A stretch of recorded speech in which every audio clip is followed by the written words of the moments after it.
દોસ્તો, જય અલગ ધણી, જય અલગ ધણી, જય અલગ ધણી. દોસ્તો, આપ ઘણા સમયથી આ મારી ચેનલ યુટ્યુબ ઉપર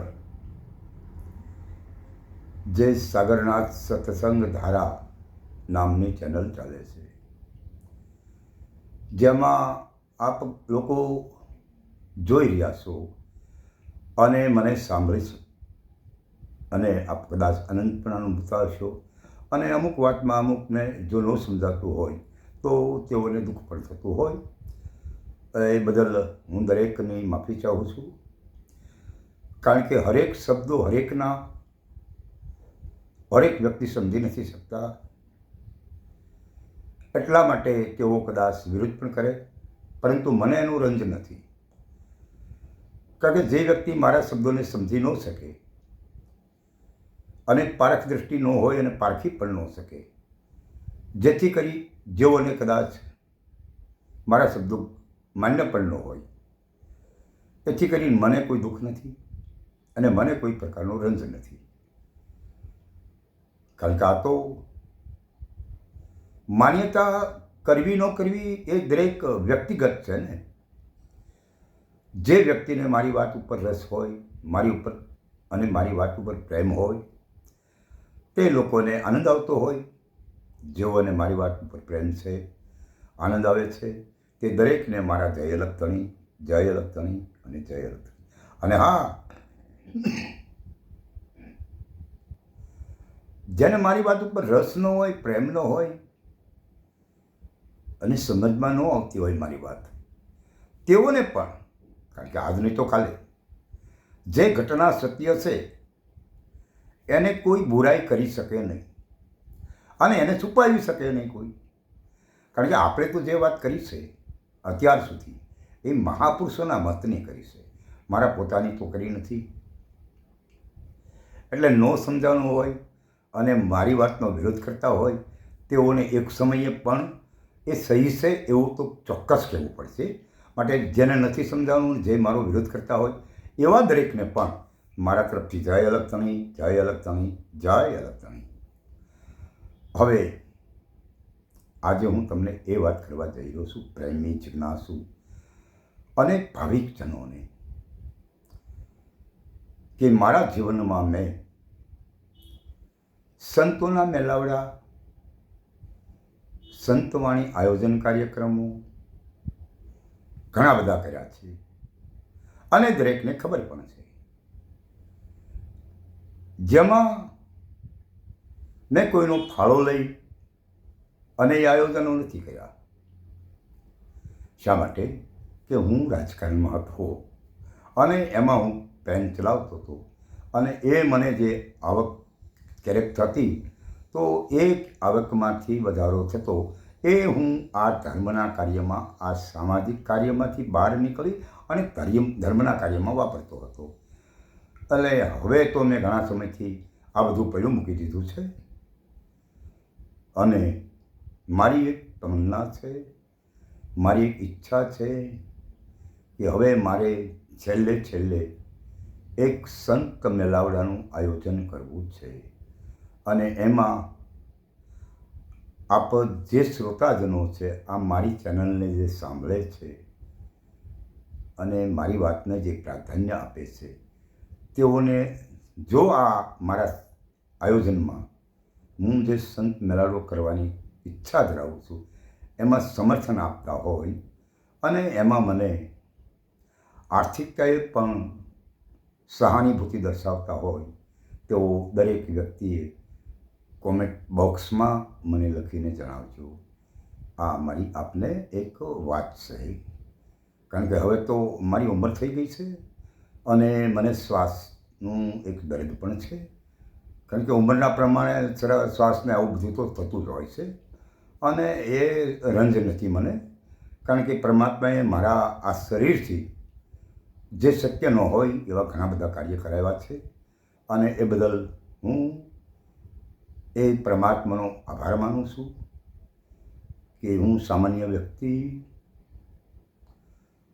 અને સારી સારી હસ્તીઓને જો મેં હસપચાવ્યો હોય તો એ પરમાત્માનો મારા ઉપર ઘણો બધો ઉપકાર કહેવાય. એટલે અત્યાર સુધીના આયોજનો જે કરવામાં આવ્યા છે એ અલગ વસ્તુ છે, અને હવે જે હું સંત મેળાવડો કરવા જઈ રહ્યો છું એ સમાજના આધારે કરવાનું છે. અને સમાજના એટલે જે મને આ મારા યુટ્યુબ વિડીયા ઉપર મને સમજે છે ને સાંભળે છે. કારણ કે અત્યાર સુધીમાં આ ચેનલ જે મેં બનાવી એ 4 ડિસેમ્બર 2024ના રોજ, જેમાં અત્યાર સુધીમાં 2 લાખ માણસોએ મને સાંભળી લીધો છે. અને અત્યાર સુધીની એની જનરલ કલાકો ગણીએ ને તો 10,000 કલાકો થાય. એ 10,000 કલાક મને સાંભળ્યો છે સમાજે. એટલે એ બધાયનો હું ઉપકાર માનું છું અને આભાર માનું છું. એટલે આમાં જેને પ્રેમ છે એવા પ્રેમી, જિજ્ઞાસુ, હરિભક્તો, સંત મહાપુરુષોની વાત ઉપર લક્ષ્ય છે, ભાવ છે, તેવાઓને મારી આ રજૂઆત છે કે મારો આખરી અને છેલ્લો સંત મેળાવડો કરવાની તમન્ના છે. એ તમન્ના પૂરી કરવા માટે હવે મારી પાસે બીજો કોઈ વિકલ્પ નથી કે સમાજના લોકો જે પ્રેમી છે, જિજ્ઞાસુ છે, હરિભક્તો છે, તેઓના સાથ સહકારથી બની શકે. માટે જેની તમન્ના હોય, જેને ભાવ હોય તે કોમેન્ટ બોક્સમાં લખે. સરસ, ચાલો હવે આપણે ગઈકાલે જે વાત કરી હતી 1008 મહામંડલેશ્વરો, જો એ વાત હરિગુરુ સંત આપણને જે કહીને ગયા છે એમની વાણી દ્વારા, એ વાતનો અણસાર આપણને આપી ન શકતા હોય, આપણને એ વાતનો લક્ષ્ય આપી ન શકતા હોય, આપણને એ વાત સમજાવી ન શકતા હોય, તો કદાચ 1008 મહામંડલેશ્વરનું આપણે શું લેવા દેવા, આપણે શું કામ છે? આપણે તો એવી વ્યક્તિ જોઈએ છીએ કે જે પોતાનો દીદાર કરાવે, પોતાની ઓળખાણ કરાવે. આવા મહાપુરુષોની જરૂર છે. આવા હરિગુરુ સંત મહાપુરુષની આપણને જરૂર છે. બાકી 1008 મહામંડલેશ્વરનું બિરુદ એમને જેને મળ્યું છે તેઓને મુબારક. અને એ વાત નક્કી છે કે આપણે કદાચ એને નહીં સ્વીકારીએ તો એને કાંઈ ફેર નહીં પડી જાય. કારણ કે એને તો ઘણાય માણસો, હવે આપણે કંઈ ન કહી શકીએ કોઈને, પણ માનવાવાળા છે. પણ એને પણ મારો સંદેશ તો છે જ કે ભાઈ આ જીવન જે રહ્યું ને એ વાર નહીં મળે. અત્યારે જે સમય છે, અત્યારે જે માહોલ છે, એમાં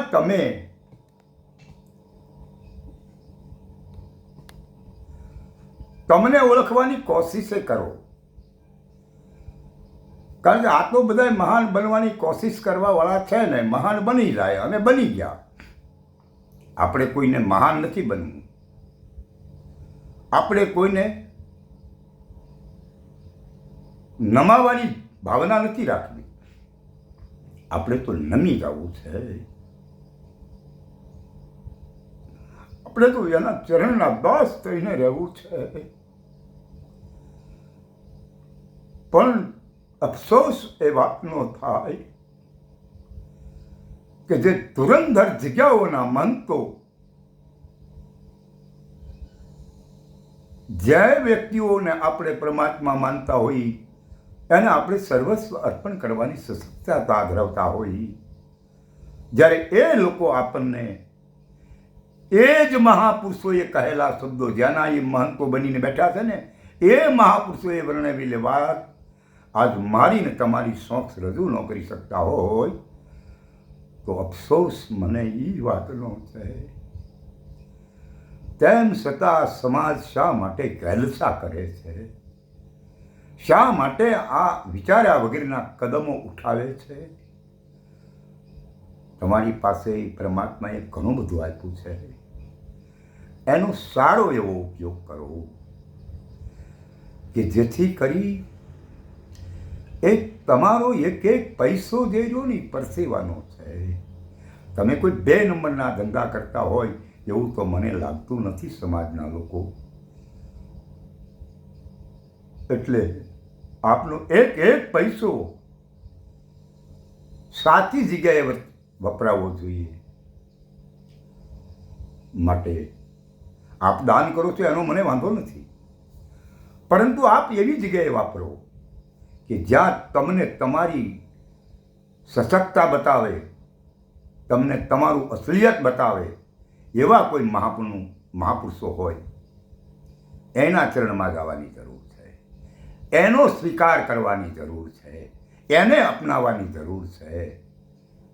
બાકી આ તો વાહ કરવી હોય ને તો કોઈ પ્રશ્ન નથી, પરંતુ તમને ભીતરથી પરમાત્મા ઉપર લગાવવો હોય, પરમાત્માની વાત ઉપર ભાવવું હોય,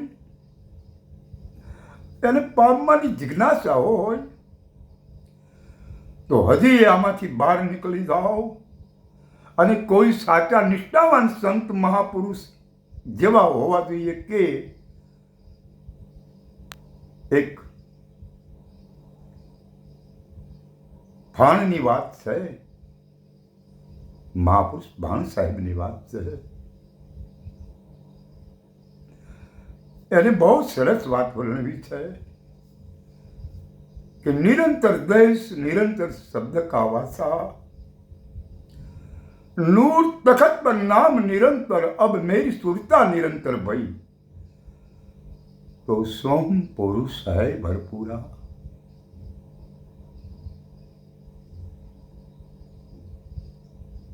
भान મને બ્રહ્મ ભેદ બતા. વિચારો ભાઈ, આ ભાણ સાહેબનું બોલવું છે, ભાણ એવું કહે, રવિ સાહેબનું બોલવું છે, રવિ સાહેબ એવું કહે કે આ નિરંતર દેશ, તેમાં નિરંતર શબ્દનો વાસ વસી રહ્યો છે. આ જે રહ્યો ને એ નિરંતર દેશ છે. મારી તમારી વચ્ચેની આ ભૂમિકા રહીને આમાં નિરંતર શબ્દનો વાસ છે ને, તો એ કેમ છે? હવે મેરી સુરતા નિરંતર થાય ત્યારે આ હકીકતનો પાયો સમજાય. અને આ વાસ્તવિકતા જો ન બતાવે તો ગમે એવો મોટો સાયન્સા બની ગયો હોય ને સંત, એ આપણા માટે કંઈ જ નથી. આપણે એમાં કંઈ લેવા દેવા નથી. પણ જે મહાપુરુષ મને તમને આ વાતનો ખુલાસો કરી બતાવે ને, અનુભવ સાબિત કરી બતાવે ને, એવા સંતના ચરણમાં જવું જોઈએ. બાકી એવી વાતો કરે કે સાહેબ સુખી રાખે, સાહેબ બંદગી, કે રામાપીર સુખી રાખે, કે જય રામાપીર, કે નકળન ધણી સુખી રાખે, કે નાથજી સુખી રાખે, આદેશ. એલા ભાઈ, આ વાતું છે, પણ સત્ય એ જ્યારે સમજાય નહીં ને, અને સત્ય મને તમને આ કોઈ સમજાવે નહીં ને, તો બધી કઠણાઈ છે આપણી. માટે સમાજના લોકોને મારી આખરી વિનંતી છે, તો વાર કહું છું કે જાગો, बहुत गई થોડી રહે છે, માટે જાગો. કારણ કે હવે આપણી પાસે સમય નથી. પણ ગીતા એવું કહે છો, હકીકત જે હોય તે, કે જીવ વ્યક્તિ જે રહીને, જીવ દશાની જે વ્યક્તિ છે ને, એ આના છેલ્લા શ્વાસે જો કદાચ મારું સ્મરણ કરી લે ને, સ્મરણ એટલે મને યાદ કરી લે ને, તો પણ અધમમાં અધમ પાપી હોય ને એને હું ઉગાડી લઉં.